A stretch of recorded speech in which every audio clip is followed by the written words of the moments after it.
¿Cuál es la verdad que subyace al control? ¿Existe el miedo? ¿La realidad es que el ser humano se autodestruiría? ¿O el control subyace a la corrupción misma y pura?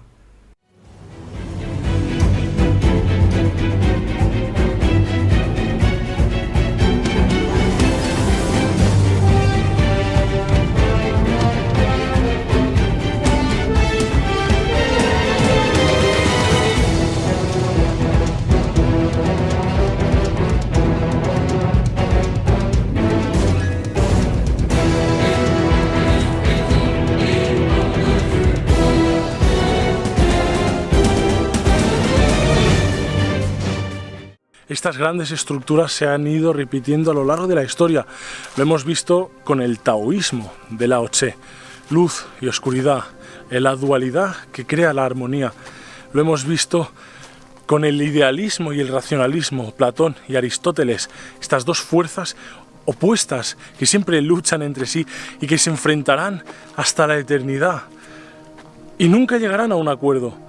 Porque realmente la única solución a este conflicto es el equilibrio interior.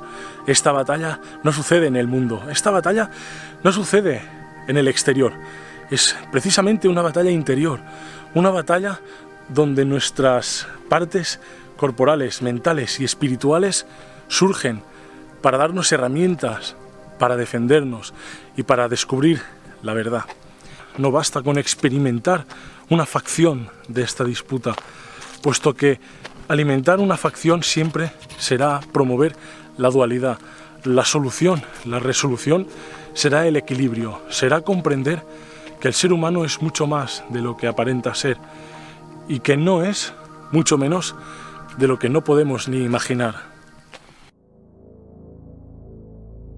Mientras, influenciados por los persas, también los judíos estuvieron en contacto con estas religiones y filosofías distintas. Los persas no fueron una excepción. A diferencia de los griegos, estos seguían confiando en un dios propuesto por su primer héroe reformador, Zoroastra. Fue el primero en exaltar la sabiduría de Ahura Mazda, este dios destacado del zoroastrismo.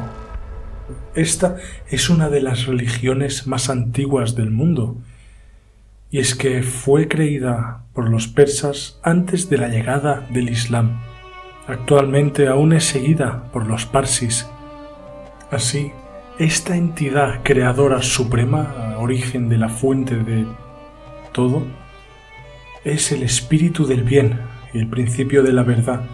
La verdad, como concepto racional e intelectual, se opone al espíritu del mal y de la mentira. También, en conceptos dualistas, estos antiguos místicos dijeron y afirmaron que el espíritu de la verdad, como el espíritu de la mentira, luchaban para conseguir sus seguidores. Así, el ser humano es el único ser con principio y voluntad propia para elegir al bando que se une.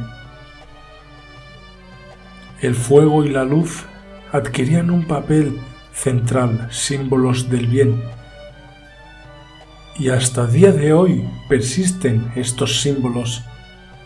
Y es que Ahura Mazda literalmente significa el ser de la mente, implica que la sabiduría suprema, la concepción de la realidad, se ubica en la mente. El bien es el discernimiento, la sabiduría es el progreso. En la India nacería Siddhartha Gautama, Buda, un bodhisattva o una persona dedicada a la trascendencia humana, dedicada a la enseñanza del Dharma para facilitar la iluminación de otras personas.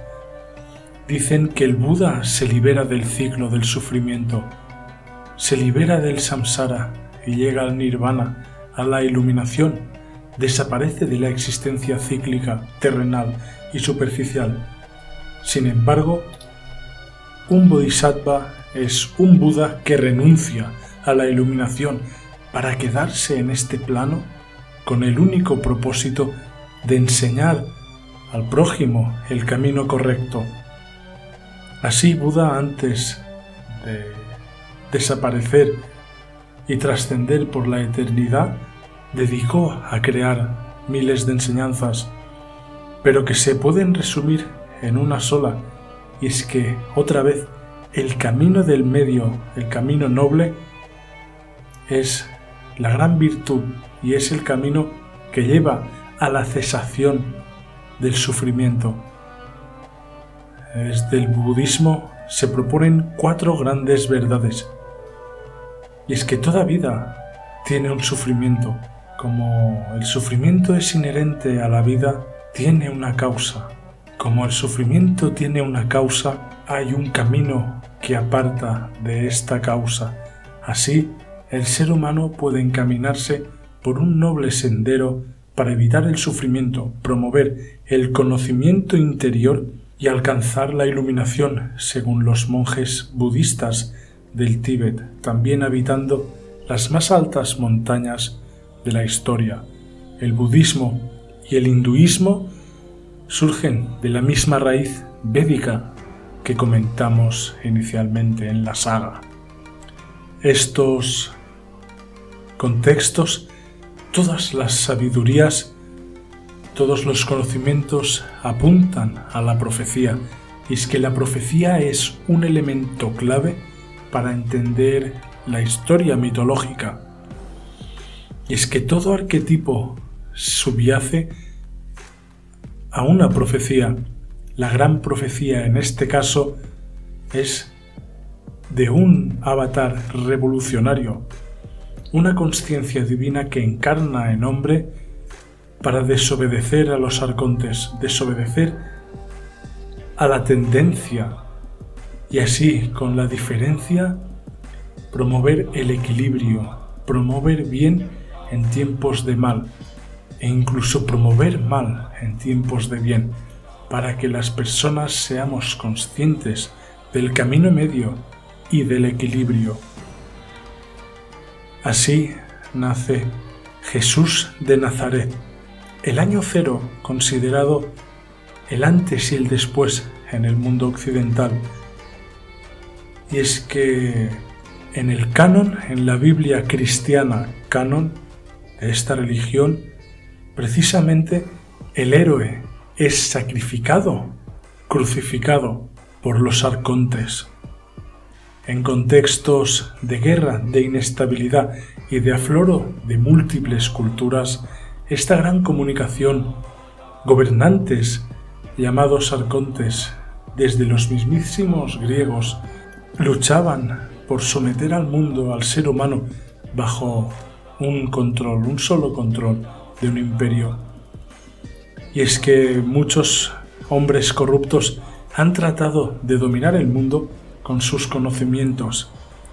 Es así como la cultura romana llegó de Occidente a Oriente y se influenció por estos conocimientos también. Quiso usar su conocimiento y su influencia para conquistar el mundo.